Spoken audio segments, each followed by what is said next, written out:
Welcome to the Bronx Cheer Basketball Show. I am your host, Nafe. This is Cheech. Yo. And there's no Rise. Rise, you finally get to do this joke. There's no Rise here Rise today. We normally check under the table for you. Is he? No, he's not over there. No, Rise has the spicy cough, as they call it. What else? He's already ready to choke in the Golden State game. So rest up, Rise. We'll see you next week. Cheech. I sort of like, I'm scared of where this podcast is going to go. What a week in sporting history, let alone NBA playoff history. We had the 8th seed Miami Heat. It feels like it was almost a lifetime ago. 100 points every game, Butler.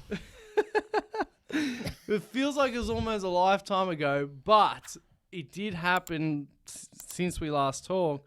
The Miami Heat, your Miami Heat, knocked off the first seed Milwaukee Bucks. Oh my God. Can you imagine? My prediction was 5-1 the other way. 5-1 the other way complete. Just cut Miami Heat out of it. We're in the play-in.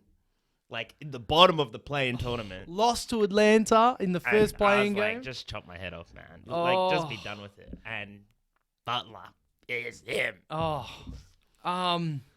We do, even though it was a while ago now, we do need to talk about that for a moment. So, the context is that Giannis was injured for 2 of the games, but he did come back. With the Hall of Fame, like, they're a great team. Yes. And I was saying, I was saying that I thought the Bucks could beat you guys. Even because especially Hero went down. Hero went down. And Oladipo so I was like, went down. Nullified it. Yeah, I'm like, Hero and Oladipo went down. I'm like, Giannis doesn't even have to play. The Bucks can win this series. The championship favorite Bucks, the best overall record in the season. They've already won a championship with that core. You name it. They have the stripes to like, okay, they are worthy to be the favorite. And Jimmy Butler and Caleb, is it Caleb or Cody Martin? I always get confused. Which one is it? Do you know? Gabriel? No, Caleb. No. Caleb. I know Caleb, Gabriel, Stritz. Yeah. There's Vincent. Gabe Vincent. Yeah, Gabe Vincent. Martin and these guys, Kevin Love, your man. With the touchdown pass even today, man. These guys, led by Spoelstra's just such a great coach. I mean, I know you know this. This is just praising Miami time, but Spoelstra he just absolutely outcoached the shit out of Budenholzer that series. The Bucks, I know Giannis was out and then didn't play great, but the things that were drawn up for his 38 and 20 or whatever he had in game 5. It was still impactful. But he was 10 of 23 from the line. Or something huge. But I'm like, bro, he's still got high points. And And then we were foul trouble too. So we had no love. Yeah. Somebody they else had no one and they won. Yeah. You won. You just had Third string is Butler. Third string is a Butler. And I could see Tim's hand shaking. I haven't seen it. I just don't even know. But Giannis, and he was trying to post up. Their offense was just shocking. Their defense wasn't great. They just weren't doubling Butler for most of the series. And then even late in the fourth quarter in game 5, they just weren't doubling him enough. Not enough ball denial. I think that's no ball denial. They were just trailing him. They had, what's his name? Drew Holiday, just trailing him. Yeah. And Butler's like, you know how you only won by 2 in the end in overtime? It's because in the last minute or so, I think the refs helped them. But in the last minute or so of overtime, no, I'm talking about the Bucks. Oh, okay.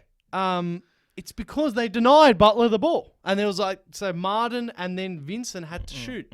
And I was like, why hasn't this happened the whole series? Yeah. You got one guy, deny that one guy the ball, put 2 players on Jimmy, and just let anyone else beat you. And they started doing it in overtime of Game 5. We can break it down all we like, but at the end of the day, and we'll talk about this Giannis quote as well, because I want to fight. Because I know you're going to defend him. But at the end of the day,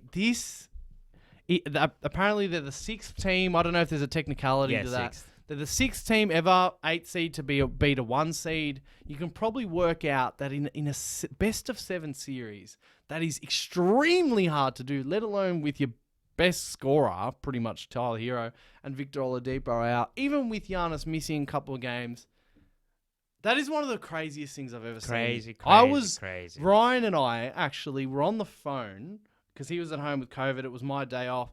We were on the phone watching the last quarter and overtime.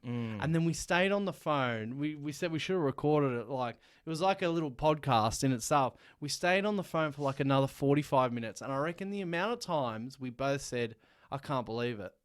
Yeah. You just, one of those conversations, I was just like, I can't believe it. Mm-hmm. The 8th seed, one more time, the 8th seed, Miami Heat, knocked out the absolute championship favorites. They're not and not a blowover champion. Like they're for me, Hall of Fame defense. Yeah, great offense. As I said, and they've all won together already. So yeah, they know each other. It's not like sons. That's right. You see, like the Warriors today, you're expecting this like championship experience. Yep. I'm absolutely blown away by that result. I am blown away.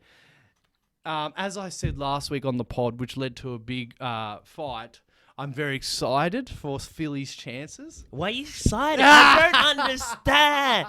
Your guy is injured even. And I was like, when you're saying all that nonsense, like, Butler has to score and then you're saying Philadelphia. I'm like, you think the Celtics are a walkthrough? And then you think Miami will be a walkthrough? And then you're saying Miami can't even get... I just bamboozled. And I'm like, the whole time I'm like, bro, this Embiid's got a sprained knee that's kept Kawhi out and Paul George out for extensive period. If you'd like to see this whole fight, just go to last week's episode and just play it. All I'm going to say is, can you just level with me that I know it's your Miami waiting after Boston, but the only point is that we were going to have to beat Boston and then Milwaukee.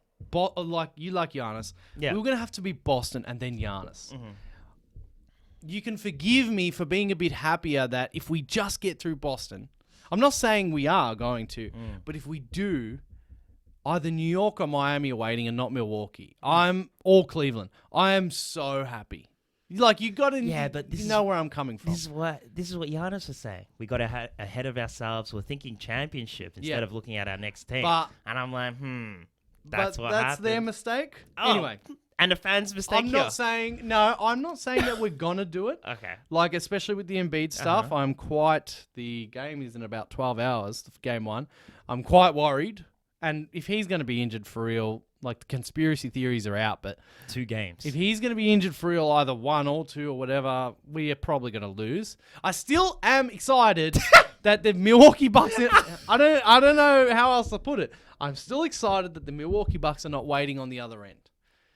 I don't know. I think I'd be nervous. It's just that part that I'm excited about. Okay.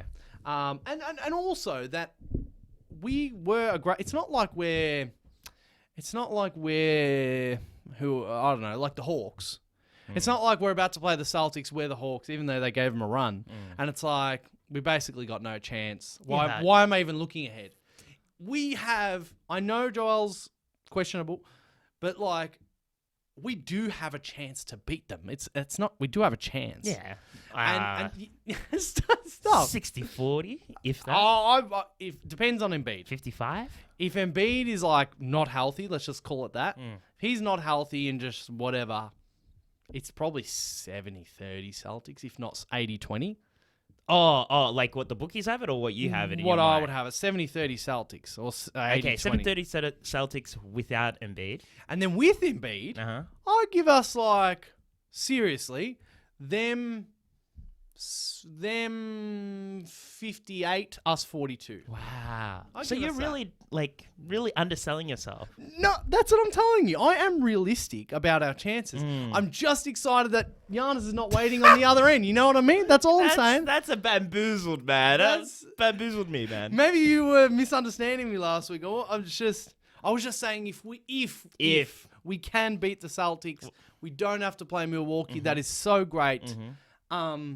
Yeah, like basically one competitive team. Yes, that's and right. Like Miami Heat's But broken. I do acknowledge that. Yeah, we probably won't beat the Celtics. But just quickly on that. Well, I mean, we always spend too much time talking about Philly. Doc's like, with playoff injuries, they don't give. Don't give the full truth. It could be worse. It could be better. Doc's like, this is my hopeful heart, and all the Sixers' hopeful heart. Doc's like, Embiid wasn't even here today. Yeah. And there was a photo that the Sixers uploaded of practice of a huddle, and Embiid's head is behind George Niang. And the Sixers fans on Reddit are like, that's Embiid. Yeah. Doc's lying. Like, Embiid's there. And it's like, hold on. Is Embiid good? And they're lying? Because here's the other thing.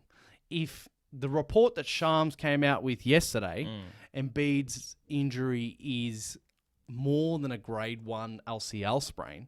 KD was out for a month this year with that. A month. It's like 2 to 4 weeks if it's grade 2. Yeah. Like, he will be fucked. If he truly has like a grade 2 LCL sprain, from my understanding, yeah, he's fucked. We're fucked. But if they're overplaying it and he's good, I don't know what the we'll game see tomorrow. is. We'll see tomorrow. Because at the end of the day, they're gonna plan as if Embiid's there. Oh, of course, 100%. of course. And if he's not there, they're gonna laugh. You know what I mean? We'll see tomorrow. I'm either gonna cry or I'm gonna be like, oh, we're in this. We're in this. And we'll see what happens. We'll see. I'll let you know at like half or 3/4 time, even if he's playing, if he's actually all right. And if he's not, then I'll be like, we're probably gone. I can tell he can't move. But that's the Phillies Celtics series that's about to start. We might talk about that in later. Back to Miami. I mean, Jimmy was unbelievable, of course. It was today. Oh, well, he was good today, but he was great in that Game 5 against the Bucks. Just quickly, I know we have to move on, but just quickly, do the Bucks need to have some radical change this offseason? Coach. Yeah. And just I would agree with that. coach, and then I don't know. It's a bit weird. I wouldn't think they need to change. Nah. They can't, to be honest. They don't have much flexibility. Just find more rotation guys. Like Yeah. Jay Crowder was, but That was a problem.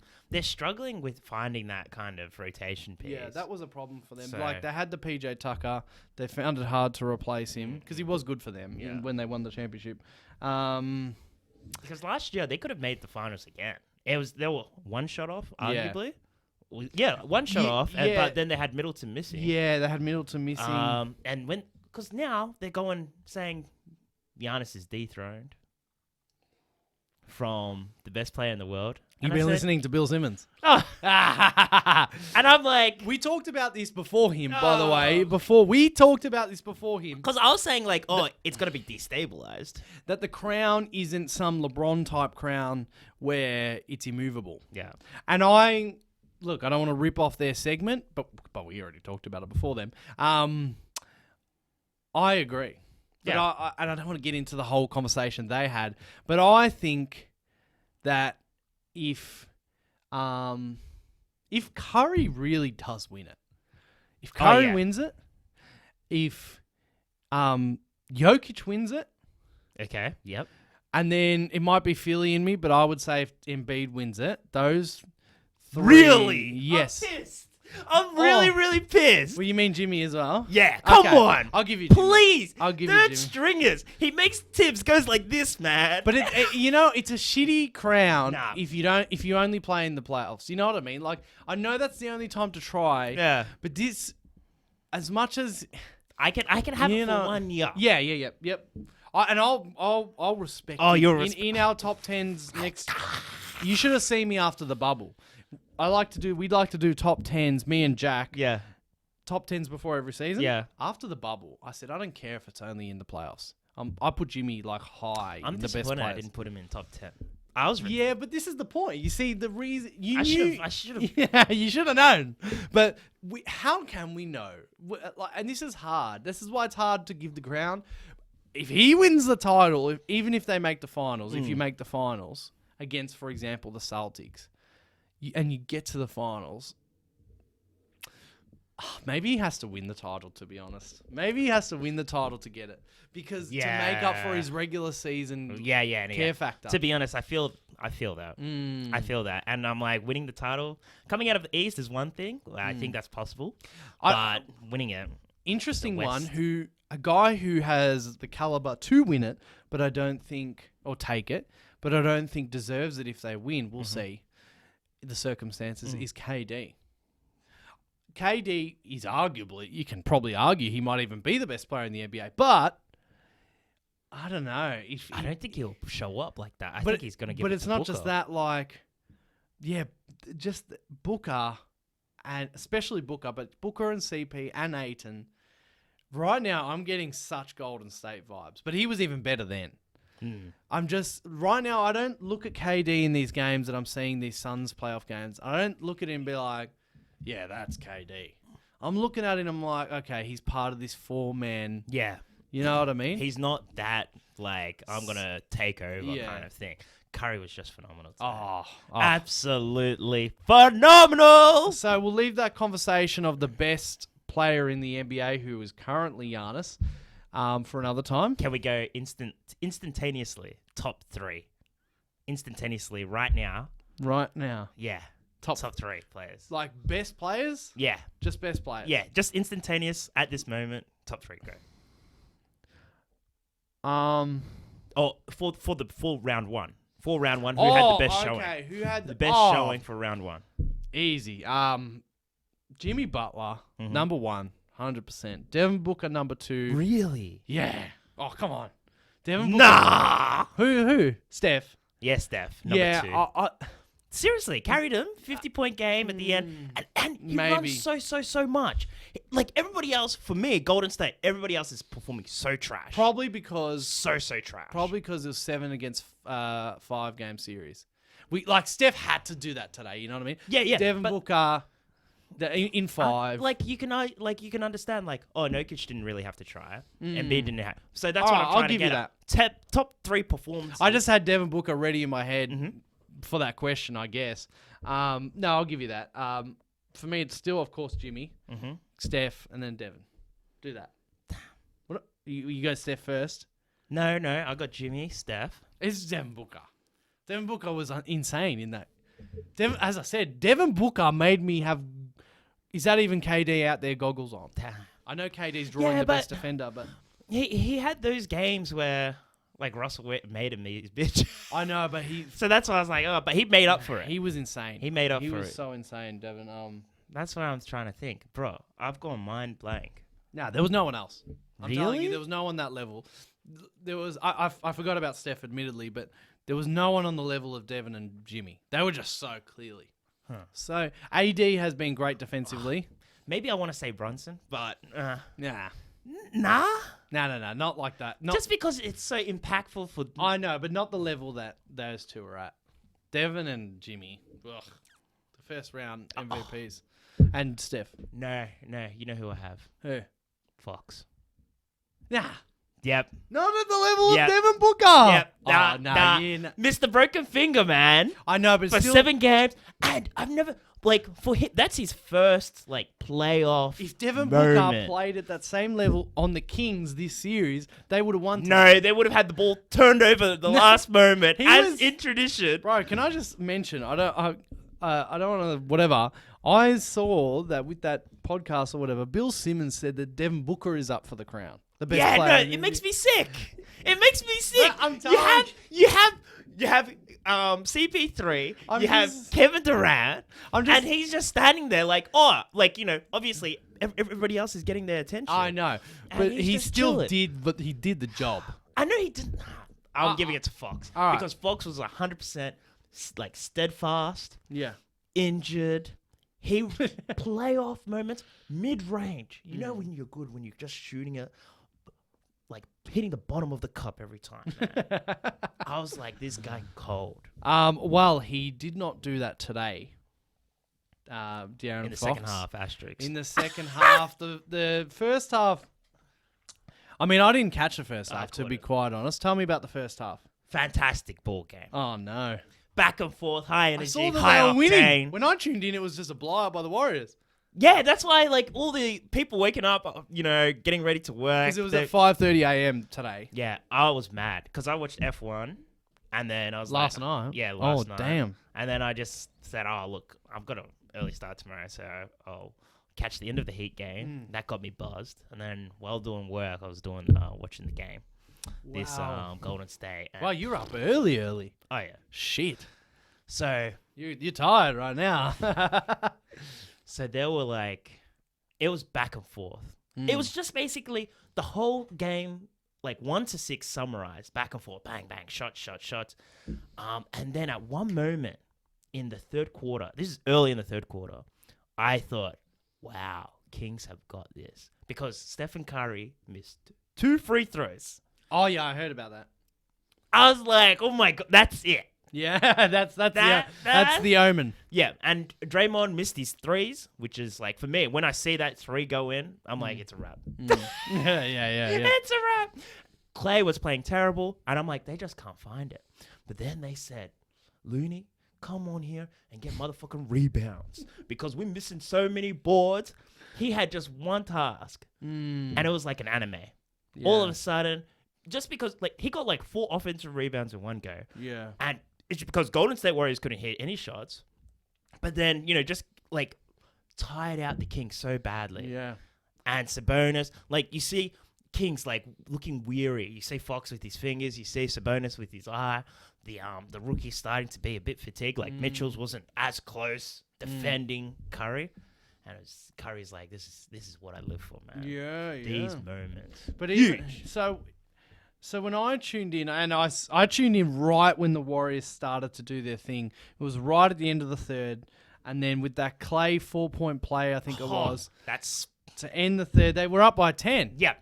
And then I saw that they were down by 2 at halftime. I'm like, they must have killed them in this third. And I heard that they just went on a little run, basically. As in, like, I tuned in right for the end, right for the start of the run. And then in the fourth quarter, man. And this is what we said earlier in the series. The Warriors will not go away. Never. In terms of, and we talked about the championship pedigree, all this sort of stuff, experience. If the Kings ever take the foot off the gas in, like, especially the games that mean something.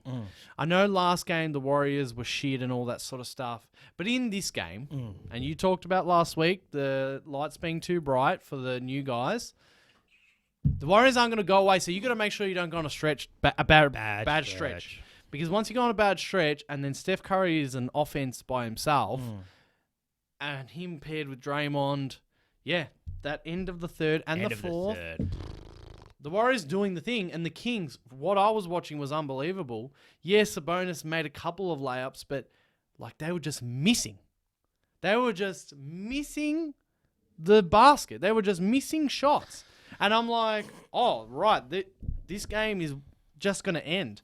They are just going to miss and miss and miss and miss, and the Warriors just kept going. Kept going, man. And all day. That's the thing. I mean, maybe I know that I don't think he didn't call. I don't think he called 0 timeouts, but that can also come back on the coach of like, you got to cut that momentum and you got to do something to just try. But they were just missing. Fox was missing. Murray was missing. Everyone just couldn't hit a shot. The momentum is gone because they really like at the end of the third they got a 3-point play. Yeah. And the crowd was like, killing it. Like, oh my God, we're like about to be back into this. And then that 4-point play. Yeah, from Clay. Yeah. So, but they have to get stops, and that's what Miami Heat's good at. Like to go back at it, but like defense kind of wins you games in that moment because you have to get some stops. Because it was just for that whole series, it was like everybody making shots. Yeah. And as you said, like if you start missing. Draymond was saying on his post-game podcast that Steph, did you hear about this, his speech? So they couldn't sleep before Game 7 or something. Oh, yeah, he was saying 36 hours, something. Yeah, or something like that, either before Game 7 or the night after Game 6. Yeah. Draymond, Clay, Steph, in just like them three in a text message chat. Draymond said, couldn't sleep. Can't sleep. Steph texts back at like 6 a.m. I can't sleep either. Anyway, I don't know if they said something else. Anyway, Steph said, I'm going to talk before the film today. And apparently Steph said this speech. Draymond actually sort of said a lot of what he said. It was like, we were embarrassing or something. We embarrassed ourselves on Game 6. That was shit, basically. Don't get on this bus because it's such a short trip to Sacramento from San Francisco. Don't get on this bus. Whether you're meant to play a minute or not, don't get on this bus unless, you have the right mentality, basically. We're going to go out there and blah, blah, blah, blah, blah. And Steph said that. And then, you know what I love hearing that is that he said that and then he led the team. It's not like he's saying, I need more from all of you. I'm going to facilitate. He said that and he went out there today and they all fucking were shit. Yeah, they were terrible. And 50 points is the new record, the most points ever scored by a player in a Game 7. Which I thought was crazy. I can't believe someone hasn't scored more in a Game 7. But it tells you how high pressure of a situation it is. Went out, led by talking and by example. Yeah. He is... I think he's swaying back to my favorite player of all time. It was Joel. It was Steph, Joel. Now it's maybe back to Steph. Steph is just... He deserves all the praise that we'll give him in the future, that everyone else will give him in terms of the top 10 talks all time. Is he entering the top 10? Seriously. He is something different. Like, we are going to see so many like Trae Youngs and all these new three-point shooters. It's going to be so long before someone can actually... the effect.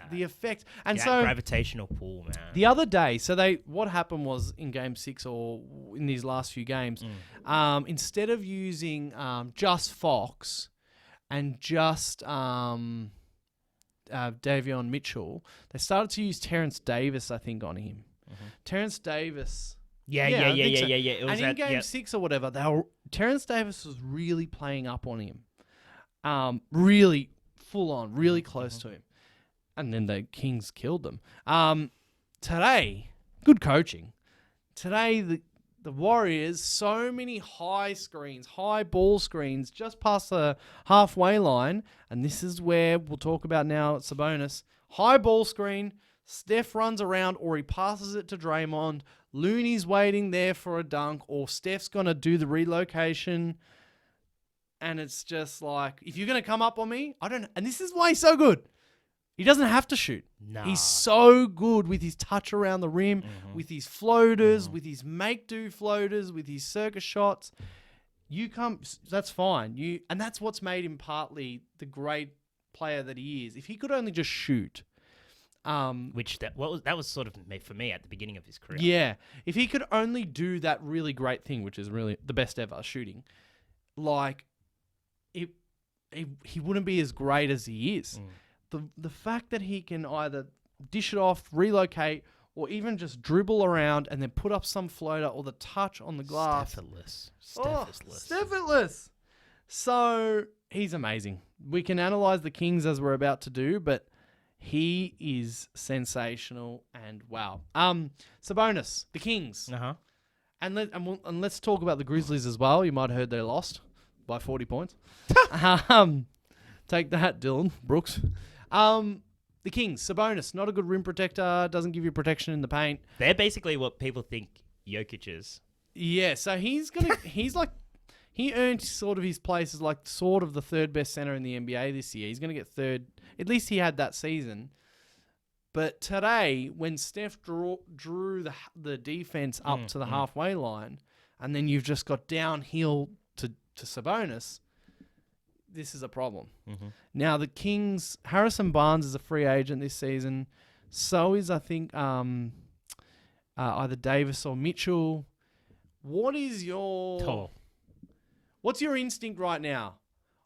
Do the Kings be like, all right, let's plug our holes, like with a few drastic moves? I'm not saying trade Sabonis, you might. But let's do whatever it takes to plug our holes and be better next season. Or is it like, you know what, first crack at this, you're not always going to cop the Warriors and Stephen Curry. We'll be back. We'll be better. Like as we've just been assembled. Which one of those are you taking? Keeping the core. Fox, Sabonis. I like Mitchell's. I like Keegan Murray. I forget his name. That's on a free agency. Sorry. Either it's Terrence Davis, maybe. The guy on Golden State Warriors. My gosh. Harrison Barnes. I think I'm gonna trade. Let him go. Maybe. Yeah. Keegan Murray's turning into him. A better one. Yeah, but you just need backups. Like Sabonis, they didn't really have a backup for Sabonis. I'll try and get Lopez. Lopez is on free agency. Yeah. I don't know if Lopez is going to be let me go over to the Kings, kind of dog Giannis and the boys. That would be kind of weird. But if they could fix up the center position, get a proper backup center, Sabonis needs to work on his elbow jumper all day, every day. That's the only thing you're doing during summer camp.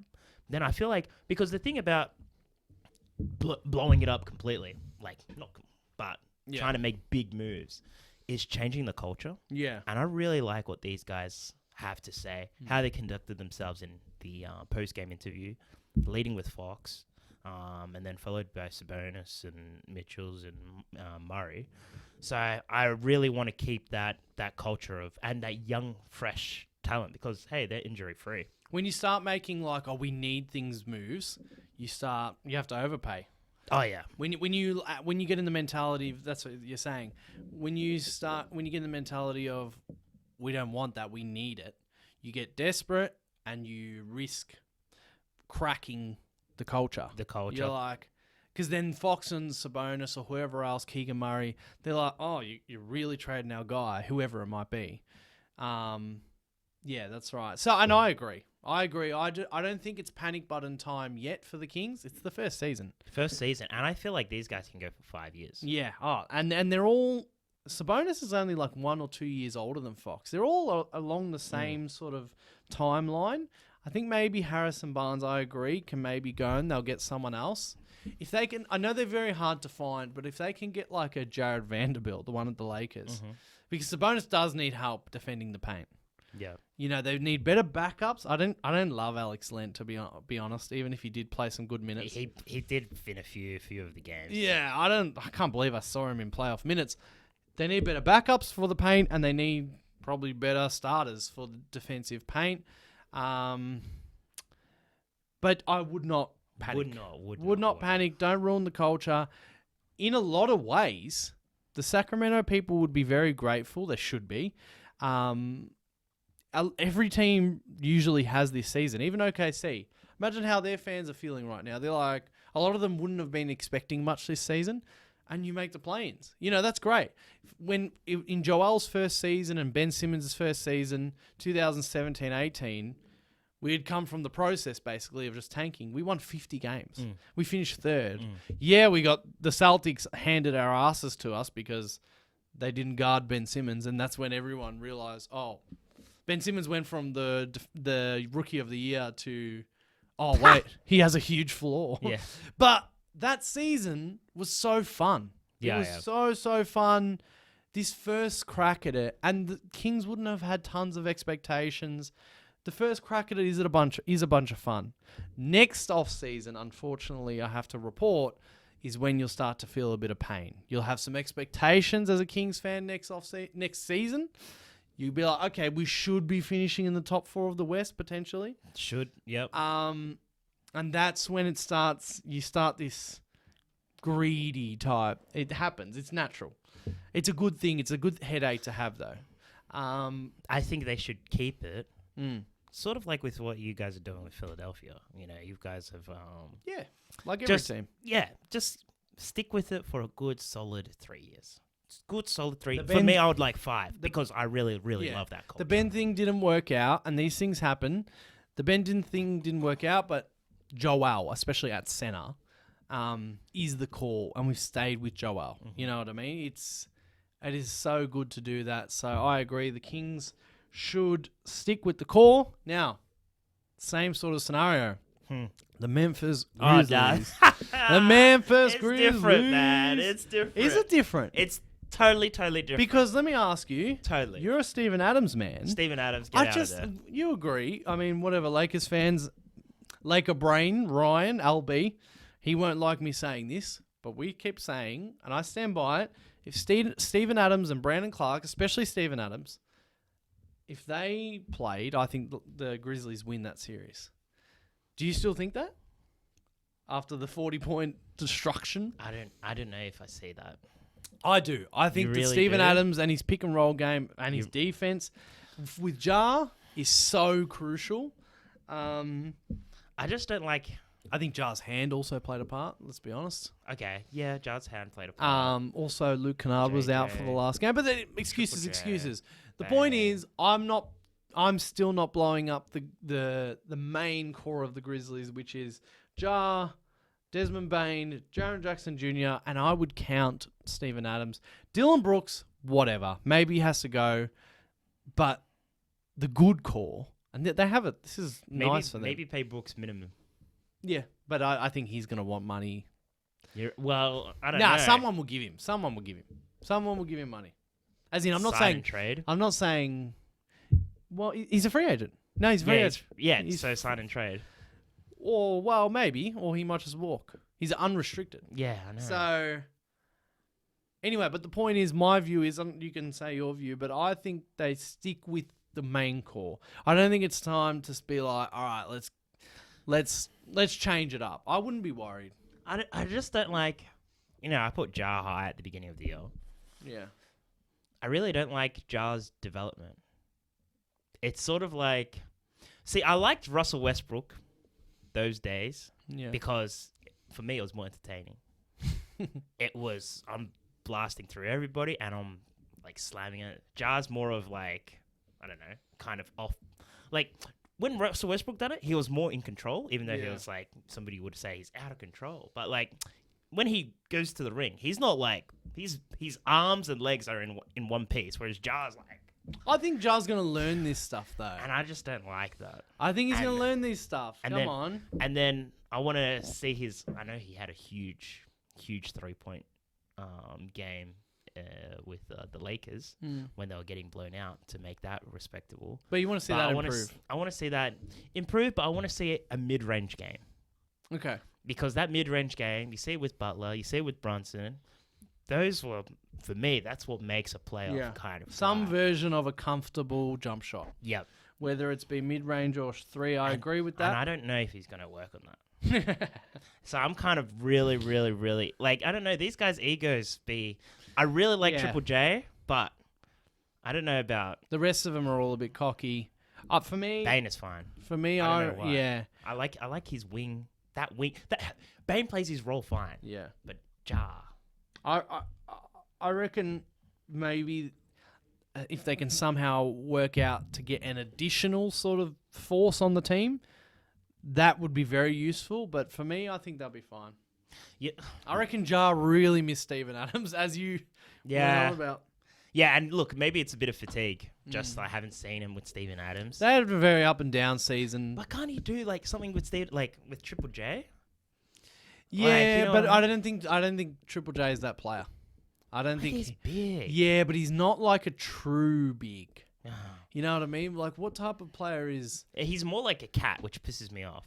And Cat really almost won me over. He played like 2 good games in the play-ins, and then in playoffs he started... And then he played at I think the last game, he started showing up again. Yeah. I was like, bro, like, he was so aggressive in the play-ins. Yeah. Really loved it. And I was like, oh yeah, he's saving himself up for this... playoff game, sort of like a Jimmy Butler. But then I'm like, you know what? Those tendencies came back. His normal tendencies came back. So I was kind of over it. Anyway, so that's the Grizzlies. The Suns, I don't know if the last time it happened, but the Suns finished off the Clippers. The Nuggets finished off the Timberwolves. Let's also just stay there now for a second. Suns, Nuggets. Hey. Now, I wish we could get these pods in before... the Blue Arrow. I wish we could get these pods in before the damn series starts so I can get my take in. But I think I probably said it last time. I reckon not enough people talking about the Nuggets. And I wasn't surprised to see what happened the other day. Yesterday or whatever day it was. So comfortable. The Nuggets basically killed the Suns. People are talking about the maths problem that the Suns have, that 2s and 3s, as in KD and Booker love them 2s, so does CP3. Okay. But the NBA loves them 3s. Okay. And you need to shoot 3s. I think they shot something like... Anyway, they shot a low amount of 3s, especially in the first half. People talking about that, I think that is apparent. But there's the main two things wrong with this team is the depth and the defense. And I don't know. We're going to have to see. Like, there's no secrets. You know, if you've ever been a betting man, right, let me talk to you about, like, betting. I'm sure you have. There's no... You know, sometimes you might put on a bet on, like, a player to get this amount of points or whatever. And then it's like, oh, I didn't realize they were going to blitz him all day. You know what I mean? Yeah, yeah. Oh, I didn't realize that he was going to pass all day or some version, whatever. Or with rebounding, you didn't realize he was going to box out today instead of rebound. If the Suns are going to win series, and this is an ultimate series, there's no secrets. KD's going to have to go nuts. 100%. Booker's going to have to go nuts. CP3's going to have to be at his best. DeAndre Ayton is going to have to be at his both sides of the ball best, which is not that great. Not happening. And, like, I mean, they're running out there with Landry Shamet. Landry Shamet, I love him. We drafted him. Man, Landry Shamet's trying to box out Aaron Gordon. Yeah. And Aaron, like, he didn't even like in this sort of rebound that Aaron Gordon got over Landry Shamet. Landry Shamet's not even doing like a whack foul or anything. He's just in the way of a bigger man. Oh, yeah. Aaron Gordon is Aaron Gordon. It's remarkable how much, like, ever since Orlando, he's recovered. He's a big boy now. He's such a great fit there. Boy now. The Nuggets are big. Like, Jamal I Murray didn't realize how big they were. Jamal Murray's 6'5". I think Michael Porter Jr. is like 6'9". Aaron Gordon's like 6'8". Jokic is Jokic. And then there's... Who's the other guy that they play? But anyway, they're big. And they're wide as well. Like, I don't know. Obviously, at high altitude. Obviously, the Suns can win this series. I'm not saying they can't. They can't. Oh, you can bring that one out. They can't. But, man, we're going to have to see some hero ball. We have to see hero ball. Kevin Durant beats basically Steph Curry. Yeah. And then I'm like, is that even sustainable at any for them in the high altitude? That's what I'm banking on. That high altitude, and it's not their home. It's not their home court. So I'm just like, bro, there's and no then there's way. I don't know. It's just a little thing, but it's probably not little. Depth, I talked about no depth, no difference, but they're still getting to know each other as well. Oh yeah. Like instead of like, oh, who has the ball? Oh, do you want a hot potato? Oh, I care about your ego, this and that. They haven't been able to sort it out for the whole regular season. And also, here's the other thing. As we know, Jokic is not the greatest defender. You could be like, hey, go at Jokic. But they're not that type of team. Yeah. CP3 loves that drive in and step back jump shot. Devin Booker, yeah, he'll go in actually, but like he'll get blocked too. He doesn't have that long wingspan. He's not some Jimmy. You know what I mean? Like Jimmy or DeMar. Like, give me the ball. I'm going see that center. I'm going into his chest. Then you know what I mean? Yeah. Booker does do that sometimes. KD operates at the elbows. Whoa, it's crazy. It's crazy that people underrated the Nuggets so much, and I might be wrong, whatever, but I still think people might be overrating the Suns. Whatever, we could be completely wrong, but we agree if the Suns do it, we're gonna see some explosions. Oh yeah, and it'll be like that. Like for me, I'll be like, look, KD, you showed me what's up, and I'll be like, look, congratulations, you know, you've earned your plaque, that. So, And yeah, Jokic didn't even really have to get going the other day. Murray, hey, I know you did that already. You know, I was like, man, is he like doing a play? He just got like, is he playoff kind of guy now? I love sorry, it's not Bubble Murray anymore. I love Jamal Murray. I've always been a believer. I think you have been as well. Yeah, yep. I'm a Jamal Murray believer, and I'm so glad that he's showing it. He just looks so calm. When he is feeling it, he barely even for his jump shots. I feel like he barely jumps. Mm-hmm. He just, I think I might have said that last week or whatever. He's just like, yeah, 3 in. His three's going so effortlessly. DeAndre Ayton's been flat-footed, and in terms of like the pick and roll coming out to him, I don't know, man. I just really like the patience. They might just have too much. They might pass too much. They've got a core. They know how to play with each other. You haven't heard any locker room bicker. No. You know what I mean? Yeah, it's sweet basketball that they play. They're good. They're real good. They're my favorites to win the West, and then obviously they'll be in the finals. We'll see from there. But yeah, so obviously we both got the Nuggets in that series. Lakers, Warriors. I ain't calling. Starting probably 2 days from now. It's hard, isn't it? That's a real hard one. I ain't calling anything. What's your gut? You got no gut feeling? Yeah, I have a gut feeling, but I'm scared to say it. Go for it. No. It's not that. It's not. And it might be just my gut being biased, but because I hate the Lakers. But my gut says Warriors, because what we saw in the 2 20 to 40 point or both 30 point wins that the Lakers had against the Grizzlies, was how great this Lakers team can be if their shooters are hitting shots. They can just be insane. Yep. AD's been playing some of the best defense. Got to admit that. But you can't just talk about a team ceiling when their ceiling is hit by their role plays. You know what I mean? Yep. But I don't know. Is LeBron just chilling? Is he just? This is the question. That's the thing. Is LeBron just chilling, or is he on one leg? That foot. Is he? I don't know. The LeBron James of foot. Yeah. Choking at them. And Skip Bayless will be like, "Oh my God, he can't make a free throw."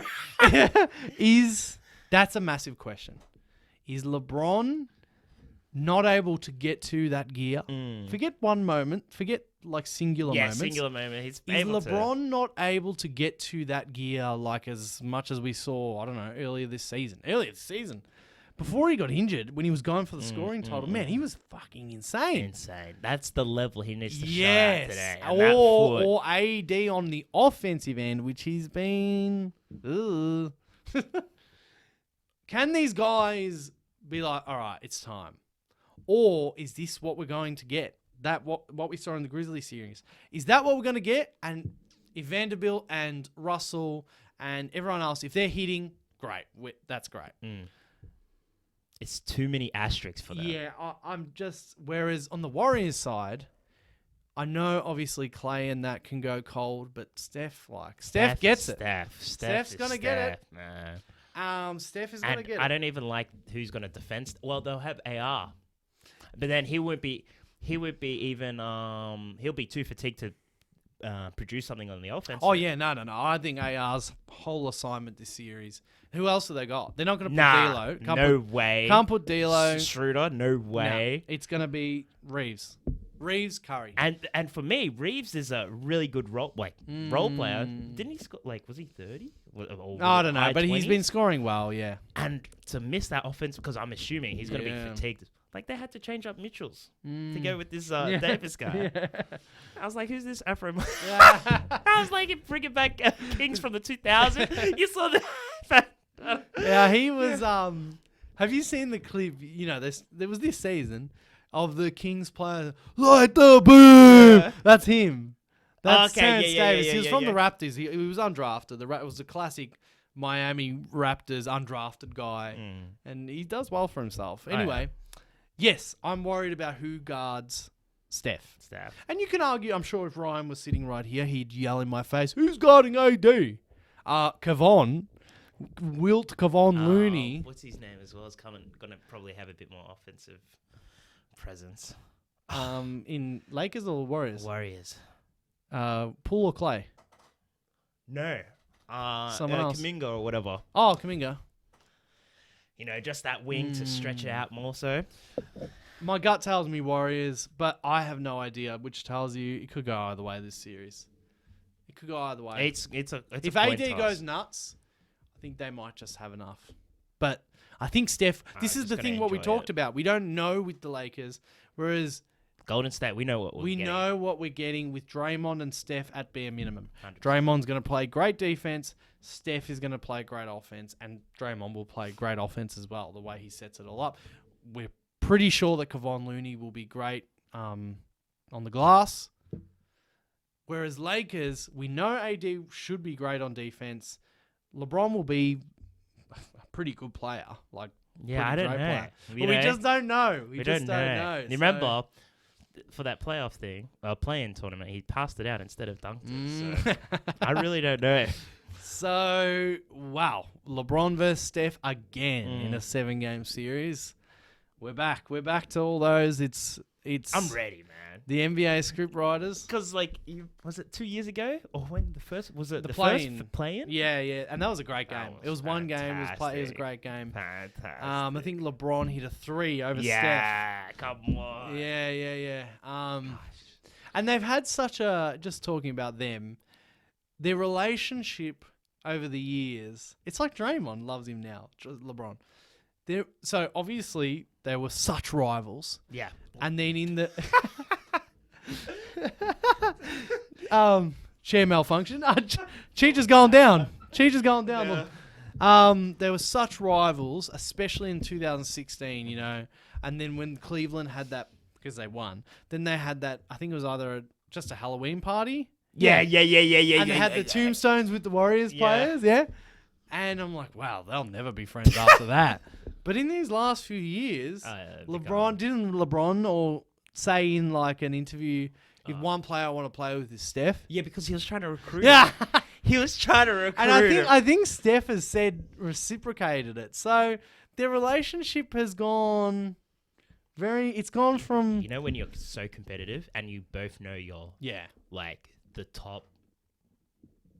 They're the top players. Yeah, that's right. Of this last few years, because like I understand like Giannis and Embiid, but those are like a generation kind of gap. They're like, hey, we're kind of in the same generation. We know LeBron is leaving, kind of thing, but they really respect that competitive spirit. Always been in the finals, and that's why that whole like the greatest players crown was like really not touched for years and years because LeBron has always been in the finals. The finals, And I'm like, bro, these guys, like, you know, Embiid he keeps getting injured. Jokic just suddenly stops playing. Yeah.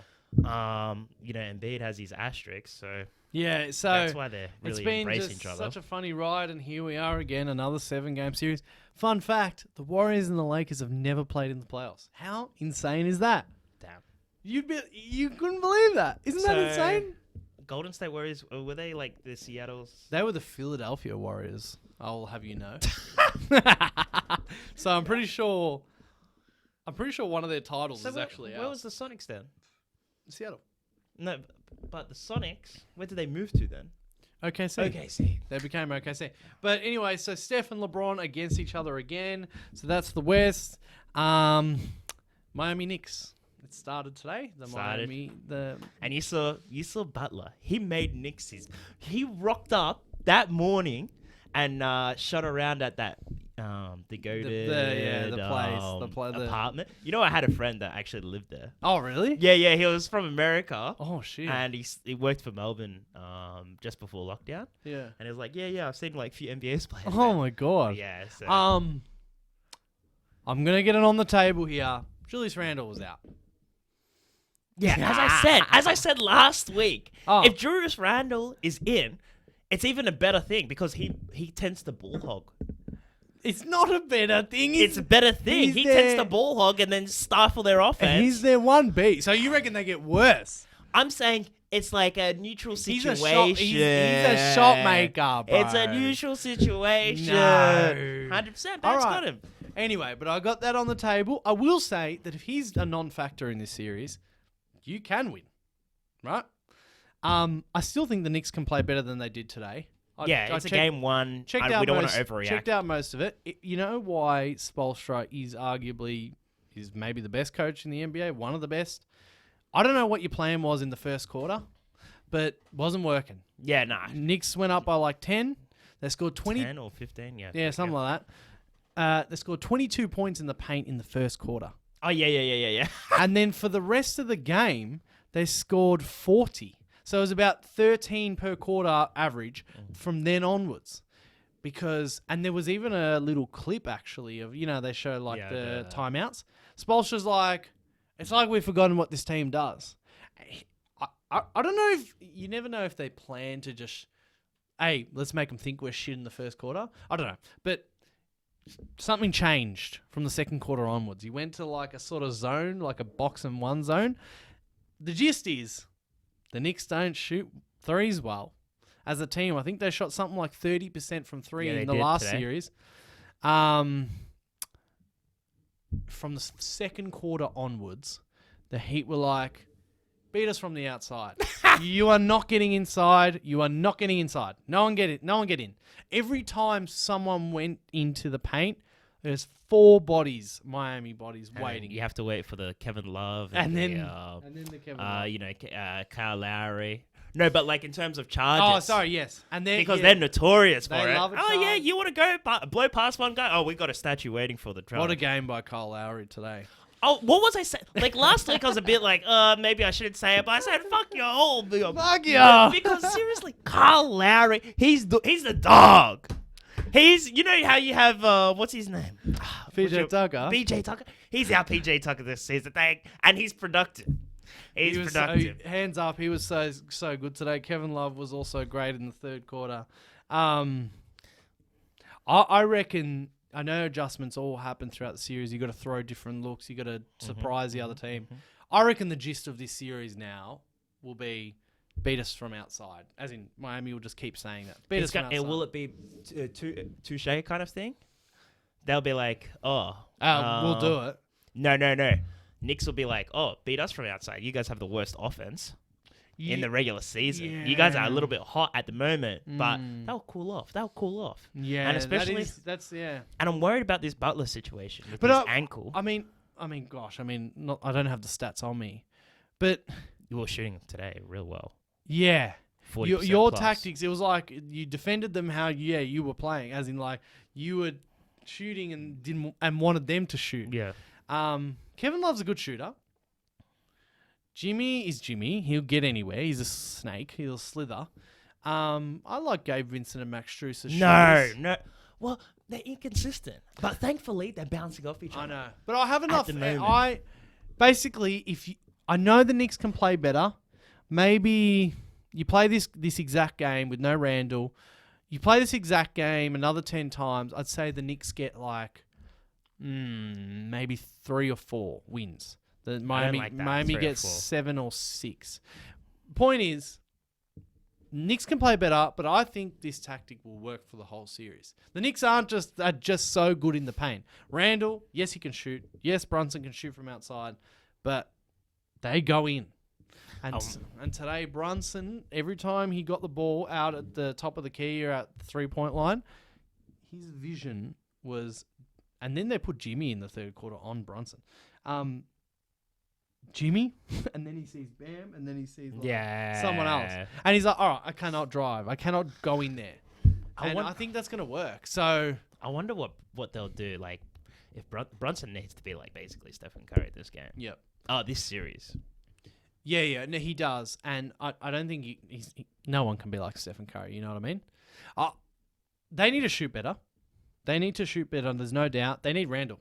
If Randall, bro, you be now you get excited because if Randall's not going to come back or if he's going to be hobbled, because apart from everything, and I know he drives in, he makes tough shots. Yeah, he's a gravitational pull. He's a distraction. I get it. He makes, but even inside, outside, he makes tough shots. They can't win without a healthy Randall. They can't beat you without a healthy Randall. It makes our lives easier. easier. I don't think. It makes our lives easier, 100%. So another interesting series, again because of fucking injuries. But you've got your injuries. Playoffs is all about injuries. You've got your. It's all about injuries. Stay healthy, fam. That's it. You saw Westbrook with the hole in his face. He still plays. Was that it that I sort of had? Yeah, we talked about everything. I think. Philly. Well, I wanted to talk about Celtics last, how they finished. Yeah. I thought they really clicked it. At Okay. that last, when they went to beat Atlanta, Mm. that last 5 minutes, they're like, oh, I'm tired of this shit now. They're hanging around for us too long. Yeah. Tatum went off. Everybody locked up defensively, and I'm like, Philly, be a little bit afraid. So that week that we had off, I was such a happy guy. You know what it felt like? I was saying to people, it felt like, sometimes when you feel like you're in a movie. Mm-hmm. Felt like I was a movie character, just so carefree. Nothing bothered me. I was so happy watching this NBA. Great stuff. And then, as you said, that game was so competitive, that game 6 in Atlanta. In the last 2 minutes, Atlanta shut the bed and Boston were like, we're finishing it. We're ending it. And we're not playing anymore. 2 more minutes. We're finishing it. Yeah. And with 60 seconds, they're up by 8. I knew it was over. The clouds got grey. And my character just had a plot twist. And I'm like, it's like I just turned into like a hitman or a special agent, like a spy. And it's like, all right, my mission has been communicated to me. Your mission, should you choose to accept it, Nafe, the Celtics. I'm like, okay, it's time. And it's less than 12 hours probably now till the tip-off of Game 1. This whole Embiid thing is just so fucking classic.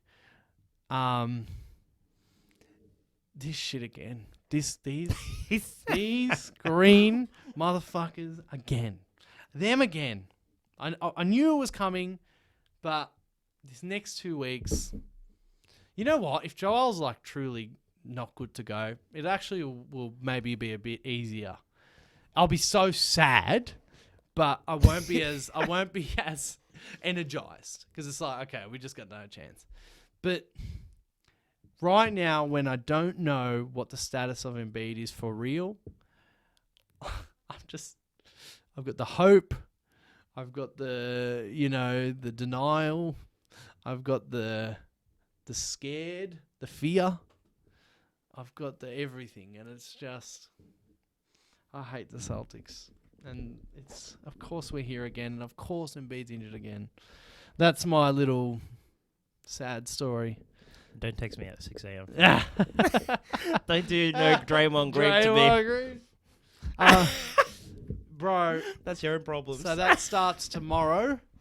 I mean, you can give me your prediction. I've already said what I think about the series. I just want Philly to win because I know Miami can beat Philly. Well, that's fine. So I'm inherently rooting for you guys. But to be honest, it's like I don't like both teams. Yeah. Yeah, I hope Embiid's there because I want to see a ball game. And you know what? Yeah, like just for once. So last year, Embiid, we're up by 27 points in that game 6. He doesn't even need to be on. I think it was like 27 points. He doesn't even need to be on. It's garbage time. Siakam elbows him or shoulders him in the eye. Gone for like the first 2 or 3 games against Miami. The year before was against, I think that was the year we shut the bed against Atlanta. There was that, and that's shit. In 2020, Ben Simmons was hurt, and we had Al Horford, Josh Richardson. That's when we didn't know what we were doing. 2019 was the Kawhi shot year. And Joel was actually not healthy that year either. He had not only a bad knee, we had no depth. He had a bad knee and he had stomach problems. But it went down to 1 shot. He went down to 1 shot. Really good outlook for you guys. Considering Raptors had a rental. So. Yeah. And then the year before that was his first year and all that sort of stuff. not just as a Philly fan, but as a basketball fan. This guy's going to get awarded the MVP, by the way, in 2 days. We didn't mention that. They're announcing the MVP in 2 days. But they'll have to wait for him to be healthy. They'll be like, No. They're announcing it on Wednesday morning, our time. So he's just going to come out in crutches? Well, the way they do it now, they're just going to give it to him. We're not even playing that day. They're just going to give it to him at practice, yeah. Or on TNT. No, they have to do it at the beginning of the game. They don't do it anymore. What the hell's going on with Yeah. I thought the NBA fixed it. You know how it was broken last year? Yeah. No, they had Malcolm Brogdon in the studio the other day. It's I don't know. The MVP. Yeah. Do it. I want the press conference after the season or whenever that happens because I want Joel to speak at the press conference. Point is, for basketball fans, even if you don't like Embiid's flopping, I'm sure you can agree you'd love to see Philly's best shot at Boston, even if our best shot can't beat them. It'd be nice if we just could have our best shot ready. And he's not even that injury prone. It's just that he gets these injuries right at the end of the first round. Right at the end of the first round, he gets injured. I don't know what you mean by he's not that injury prone. He's He's been injury prone his whole career. AD is injury prone. That's an injury prone player. What's the second grade? I think Embiid's in the second tier. All right, Embiid might be the second tier, but he's not made of glass. And he plays through a lot of injuries. Well, he has to stop falling down. You see how he's flopping. flopping. He falls down to avoid injury. Yeah, but I don't know how's that helped so far. The point is that we can't do anything about it. He's gonna get his. I just hope that the conspiracy theories are right, and that he's all right. But anyway, you're going to be watching or listening to this after game one, so you'll already have this knowledge. And you can think of me in either a happy or sad sense or a laughing sense. I want you to think about it. When you're watching it. Yeah. For the end of this series. Okay. Will this season be a failure? Oh, we didn't talk about that. Let's quickly talk about it. Yeah. I just want to say that I'm happy that he has that mentality. I saw someone say that's a very healthy mentality. Correct. Very healthy. This Giannis thing, if you didn't hear, Giannis after the game got asked, is this season a failure? And then he basically cracked it. He's like, no, this is not a failure. It's a stepping stone. I provide for my family, blah, blah, blah. I'm sure you ate it all up for breakfast. No, you're very much mocking the whole thing, but it was a very good analogy. Okay, it was very nice. Very healthy for the player, and Steve Kerr backed him up. Very healthy. I just want to commend, he made it reality. Yeah. And humanized it. Very nice. And it's a processing, it's how one would, you need a fucking cope. And that's right. And I agree. And can I say, Kobe also has said this similar thing. Yep. So everybody's like, oh, MJ would have said it. Oh, this would have said it. Fucking Kobe, fucking. I don't care. He's tough as nails, and he said very similar. I'm not just the. I hope you don't think I just hate Giannis. I don't care who would have said this. That's a very healthy thing for him to have, and I'll give him that excuse. But guess what? It is a fucking failure. It is a fucking failure, bro. It is a failure. It is. Well, I need to know the quote exactly. Bro, hold on. Was he saying? Bro, stop falling on the chair, man. Was it? Was it this season's a failure? Pull yourself back up. Or was it? Was this season? Is going out like this a failure? Is this season a failure? Yeah, I don't know. I want to get the quote exactly. Anyway, the point is, it is a failure. You have to. He doesn't have to answer it. You know what? I'm giving you the excuse. He doesn't have to answer it like this. But at the end of the day, the reporter's not asking about life. The reporter's asking about this. It's a game, right? It's a game. You throw a ball in a hoop. He's not saying, Giannis, is your life a failure because you didn't throw the ball in the hoop from the line tonight.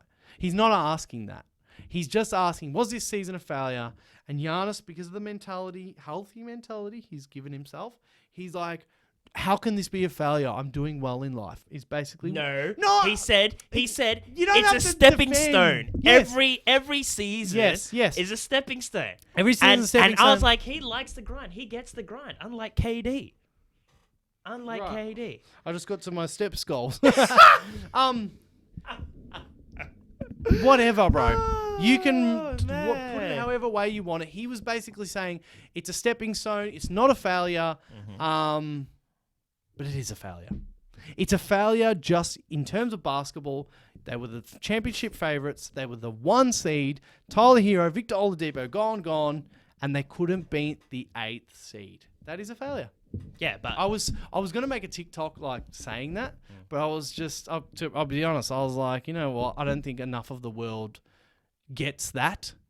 They're all gonna kill me, and I was so pleased to see basically every journalist come out and say the next day because those journalists are also they have a boss that's hard ass on them, Bro, no. and they're all in this American fucking culture of like slave work and have to work so hard, and even like one time they were like, oh, should you even take Is it not a paternity failure? leave? Is the Bucks not a failure? I would say. Can I ask you this? If I would say that reporter is Giannis' season a failure? I would say if like I can't remember how. I want to know the quote exactly because it's been a while. Right? No, I think he asked, was this season a failure? And I think he's asking about like the team in general. Because I would say it's a yes and no. It's a failure, man. It's a yes and no.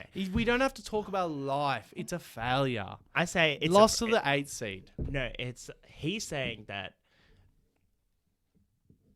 getting the championship, he's like, I still have an opportunity to get a championship, and that we have to make adjustments. I know. To get that championship. But he's saying, but I'm sorry, but it's a failure. In a vacuum, there and then, instantaneously.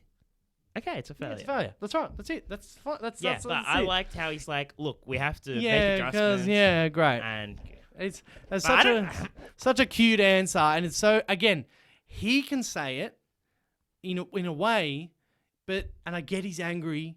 He's really angry. You got to understand, he's really frustrated. But in that moment, he's talking from this is place. Well, it's not just that. He's talking from a place of failure. He's saying he's so upset about the failure that he's like, you know what? I can't think like that. I know, don't jump in. I know he didn't say that, but he's like, you know what? This isn't a failure. It's a stepping stone. And that's good. That's good mentality. But if that was the GM, if that was Budenholzer, Budenholzer's gone. You reckon the GM's allowed to say, no, this is great? No, the GM. That's what the GM does every time. The GM is like, that's what happens with OKC. Hey, it hasn't gone out as expected. No, I know. It's not a failure. I'm gonna collect 1,000 draft picks, because I'm still. It's the process. My goal is to get OKC a championship. But this is not OKC. This is the same championship favorite. Well, OKC. The GM would have gotten up there. You're right. He wouldn't have said yes, it's a failure. He would have gotten up there. I don't know their name. The Milwaukee Bucks GM. If he got asked that, and he would say, "Look, this is not how we wanted our season to end, but we're going to come back better next season." Something like that. Basically, we didn't want our season to end in the first round to the 8th seed. It's a failure. Yes, I can confirm that. To Miami Heat, bruv. Okay. To yes. Miami Heat, bruv. Heat. Everybody was scared of Miami Heat. One shot away. How many times do I have to say it? The point is, Heat Nation, Heat culture. The point is, UD40. In the basketball world we live in, it's a huge failure. In life, Giannis, you're far from a failure. Why is it in Korea? Why is it a huge Because failure? only 6 teams have ever done it. 6 huge teams. failure. Huge failure. My lord. For me, I would say for next season. If the Nuggets, I don't know, how do I say it? And Giannis needs to practice. If the Nuggets had lost to the Timberwolves. I don't know what's going on. Giannis needs to play more minutes in the regular season. Okay, but the point is, they should not in any shape or form have been knocked out by the 8th seed. That's just so simple. So simple.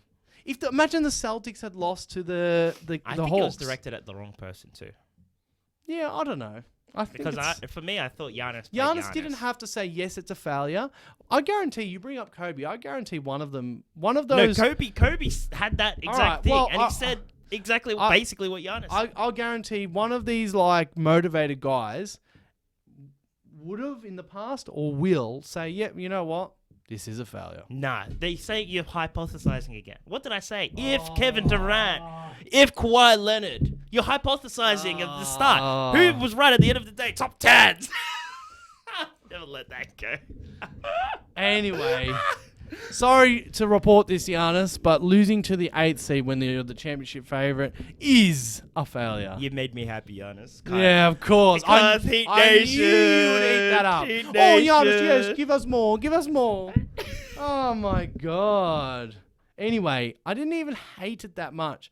It's healthy, but whatever. If that's not a failure, fuck. Fuck me.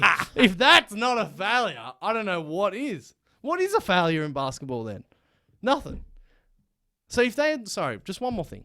If the Bucks, the thing is, he's looking. It's different for everybody. if the Bucks make it to Game 7 of the NBA Finals against the Warriors or the Nuggets, and then they lose, is that a failure? Is it? No. Why not now? Exactly what I'm talking about.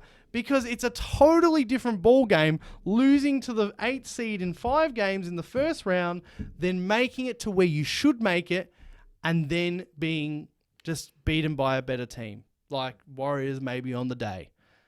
But to lose to the 8th seed, I just don't think it should have been directed at Giannis. Yeah, because he's your precious, huh? It your should have precious. been directed at He's Bud. your It could have precious. even been directed at Drew. It could have been Middleton. Giannis wasn't playing the whole time, brother. I'm not the reporter. Tell Embiid that. Oh, Ben Simmons situation. I would love if we lost to You know Atlanta. Embiid's salty. When we- these and days. we- he can't stand the media. When we lost to Atlanta, and we were the first seed, and they were the 5th seed or whatever they were. When we lost to Atlanta, y'all started pointing fingers at Ben Simmons, not at each other. it doesn't matter. It doesn't matter. Ben, whoever else. When we lost to Atlanta, Embiid and all failed. They failed, Yeah. and that wasn't even the 8th seed. Atlanta weren't the 8th seed. Yeah, but I want to see what Embiid has to say. Okay, but even regardless of what he says, even if he says Giannis' speech, I would say that's bullshit. It is a failure. It's a failure. Anyway, that's too long. I knew you would fucking eat that up. Let us know if you think it's a failure or not. Let us know all your thoughts, predictions, reactions to all the series. And Round 2, game on. Round 2, we got it coming up in the comments below. If you're just listening on Apple Podcasts or Spotify, hit that follow button, the like button, the subscribe button. Make sure to join us on YouTube. Find us on Instagram, Facebook, Twitter, TikTok. And if you are watching on YouTube, make sure to hit that subscribe button. Yes, sir. And that notifications bell. Cheech. Fuck you, man. I'll see you on the other failure. Talk to you next week.